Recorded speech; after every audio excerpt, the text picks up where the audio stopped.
তা আমাদের ক্ষেত্রে নির্বাচনের প্রস্তুতি যেভাবে নেওয়া দরকার আমরা ওভাবেই প্রস্তুতি নিচ্ছি। আল্লাহ দিলে ফেব্রুয়ারি মাসে নির্বাচন করতে আমাদের কোনো ধরনের অসুবিধা হবে না।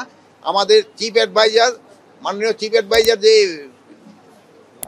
রোড ম্যাপটা মানে ডেটটা বলে দিচ্ছে, আমার রোড ম্যাপটা তো ইলেকশন কমিশন দিবে, আমরা ওইভাবে আমরা ইলেকশন করার জন্য প্রস্তুতি নিচ্ছি এবং আমরা ওই সময় পুরাভাবে প্রস্তুত থাকবো।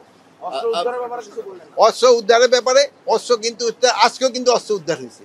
অস্ত্র এটা কিন্তু একটা চলমান প্রক্রিয়া, এটা কিন্তু ডেইলি অস্ত্র উদ্ধার হচ্ছে।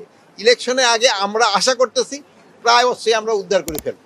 মাননীয় উপদেষ্টা, যেহেতু আপনারা এখনো ফেসবুকে নানান ধরনের প্রপাগান্ডা ছড়াচ্ছে নির্বাচনকে কেন্দ্র করে তারা আপনাদের অধীনে নির্বাচনে অংশ নেবেন না এরকম বক্তব্য তারা রাখছে, এই বিষয়টা আপনারা দেখছেন? এখন এটা হলো ফেসবুক দেশ, হলো আমরা স্বাধীন দেশ। আপনারা কিন্তু আগে অনেক কিছু প্রকাশ করতে পারেন নাই, এখন আপনারা সব কিছু প্রকাশ করতে পারেন। এই জন্য যার যার মত শেষে প্রকাশ করতে পারতে জনগণ হলো ডিসিশন নেবে।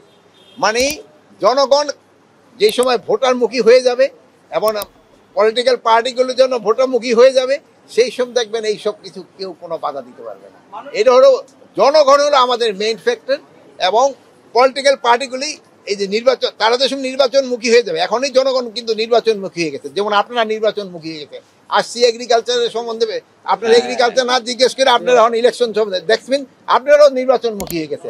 এই পরে যেহেতু সবাই নির্বাচনমুখী হয়ে যেতে, নির্বাচন করতে কোনো অসুবিধা হবে না। মাননীয় উপদেষ্টা, নির্বাচনের সময় বিভিন্ন দেশ থেকে অস্ত্র ঢোকার একটা প্রবণতা আগেও দেখা গিয়েছে। অস্ত্র সীমান্ত পরিস্থিতি এই ধরনের প্রবণতা আছে কিনা আটকানোর জন্য কোনো ব্যবস্থা নেওয়া হবে? সব ধরনের পদক্ষেপই নেওয়া হবে, শুধু নির্বাচনে না, অন্য সময় যেন কোনো অস্ত্র ঢুকতে না পারে এই জন্যই সবসময় পদক্ষেপ নেওয়া। সীমান্ত কতটা নিরাপদ? সীমান্ত সম্পূর্ণ নিরাপদ। সীমান্তে আপনারা দেখছেন আমাদের সীমান্ত সম্পূর্ণ নিরাপদ। আমাদের সীমান্ত নিরাপদ এবং সুরক্ষিত। আপনাদের আমাদের জনগণও কিন্তু সাংঘাতিক সচেতন।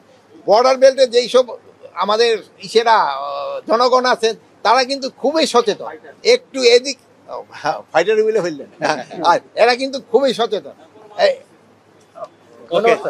আচ্ছা, ভালো থাকবেন।